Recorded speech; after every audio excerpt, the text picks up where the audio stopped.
노스볼트의 파산은 우리에게 득인가?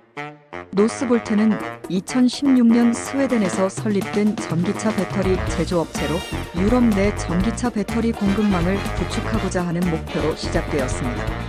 테슬라의 전 임원인 피터 칼슨이 창립하였으며 유럽의 전기차 시장이 급성장하는 가운데 배터리 생산의 자급자족을 통해 경쟁력을 높이려는 필요성에서 비롯되었습니다. 노스볼트는 설립 초기부터 유럽연합 여러 자동차 제조사들로부터 큰 관심을 받았으며 폭스바겐과 BMW와의 협력 관계를 통해 자금을 확보하고 기술 개발을 진행했습니다. 2021년에는 스웨덴 셜레프테오에 위치한 노스볼트의 공장에서 본격적인 배터리 생산을 시작했습니다.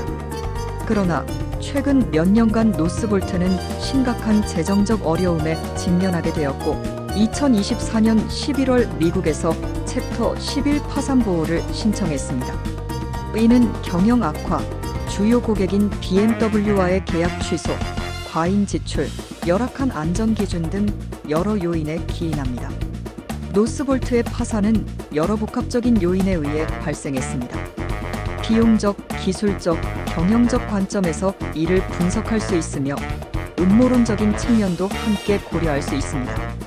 비용적 관점에서 노스볼트는 막대한 부채를 안고 있었습니다. 2024년 11월 21일 미국 법원에 제출한 파산 신청서에 따르면 노스볼트의 총 부채는 약 58억 달러에 달했으나 보유 현금은 단 3천만 달러에 불과했습니다.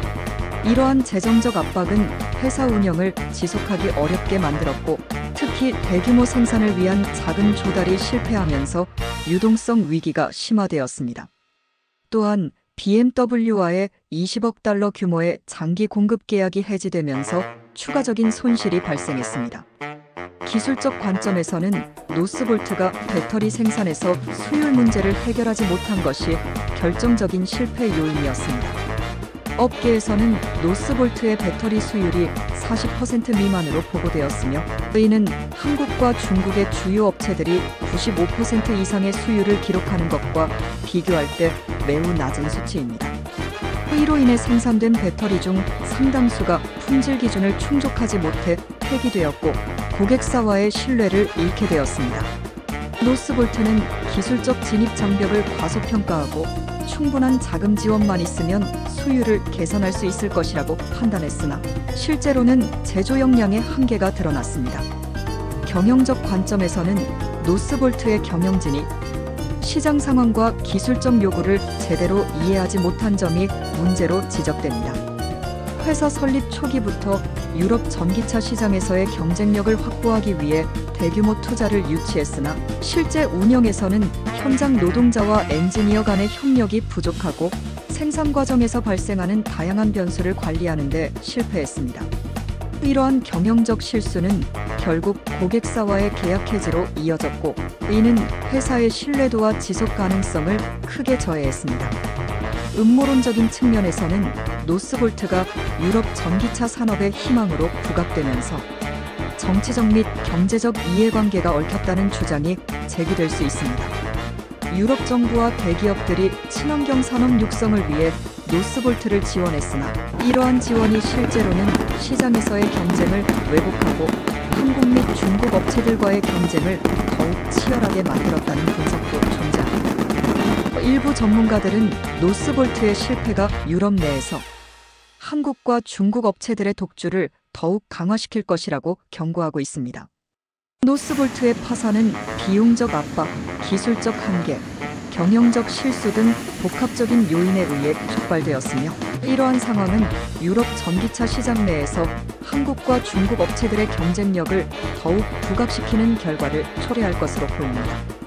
노스볼트의 파산은 한국 전기차 및 배터리 산업에 여러 중요한 교훈을 제공합니다. 이 사례를 통해 한국이 반면교사로 삼아야 할 주요 요소는 다음과 같습니다.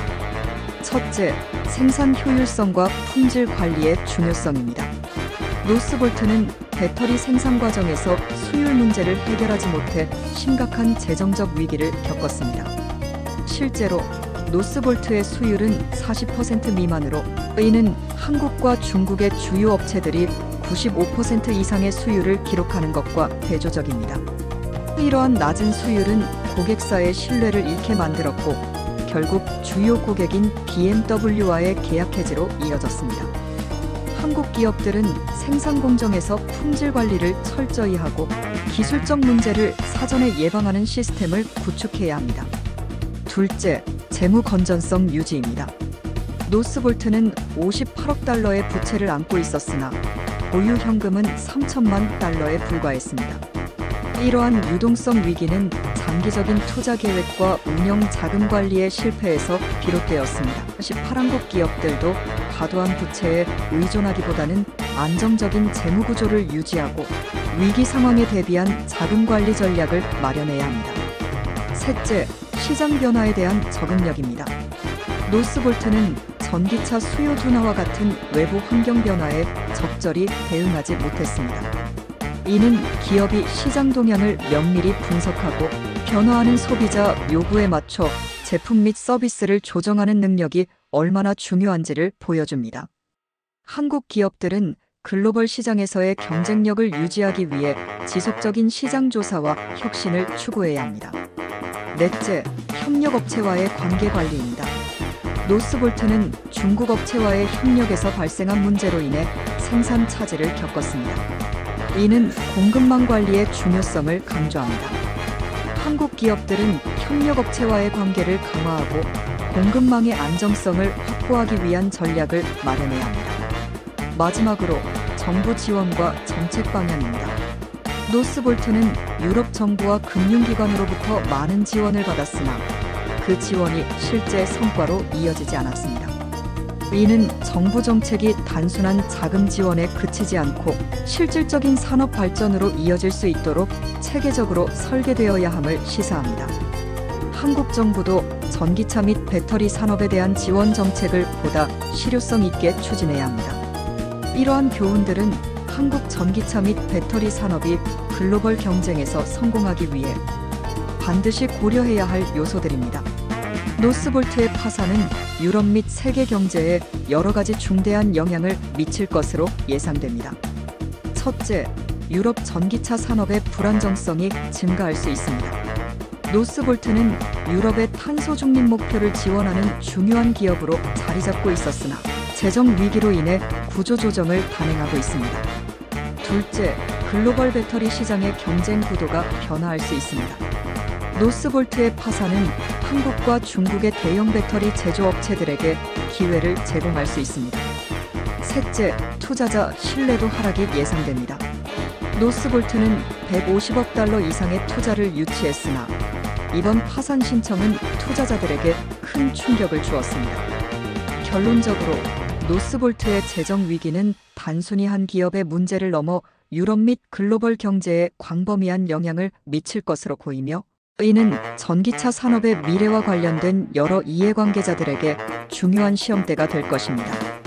구독과 좋아요는 좋은 일만 생깁니다.